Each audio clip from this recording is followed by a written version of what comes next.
ভাতটো খাই লওঁ এতিয়া। Bye bye. এই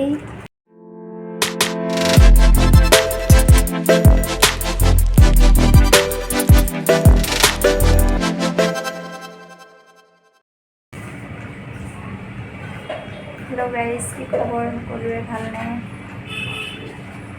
সকলোকে নমস্কাৰ জনাই মোৰ চেনেললৈ আপোনালোকক স্বাগতম জনাইছোঁ। মোৰ বৰ ভাল নহয়। এতিয়া হস্পিটেলৰ পৰা অহা 2 দিনমান হৈছে। অলপ আৰাম পাইছোঁ আৰু ইমান কাম বন কৰিব পৰা নাই, একো কাম কৰা নাই মই।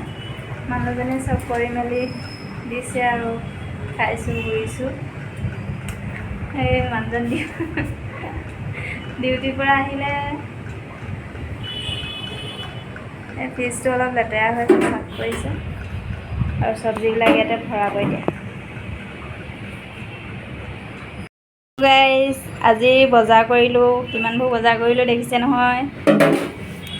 এয়া হ'ল গাহৰি, এইটো হ'ল বৰা চাউল, আৰু এইটো জুচ, আৰু এয়া তামোল আৰু মিঠা পাণ, এইটো জুচ, ফ্ৰেঞ্চবিন, বন্ধাকবি, তিয়ঁহ, তুৰৈ, এইটো তুৰৈ আমাৰ অসমৰ ইয়াত তুৰৈ বুলি কয় এইটো।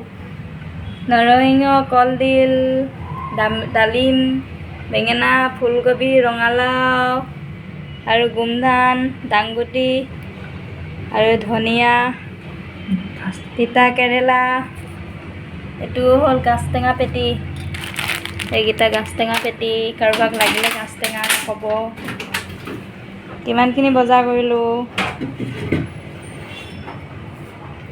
এইটো কলডিল, ৰঙালাও, গাহৰি মাংস, এইটো হ'ল ভোট জলকীয়া, বৰা চাউল দেখিছে নহয়।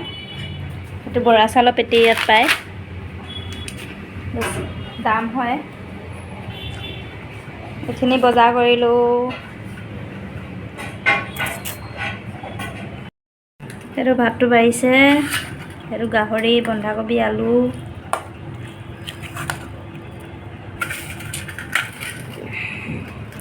লাহেকৈ খাম এতিয়া।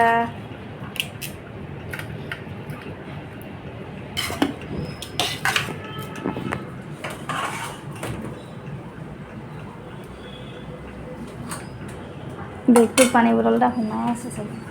বেগটোত জলকীয়া লাগিব নেকি? নিমখ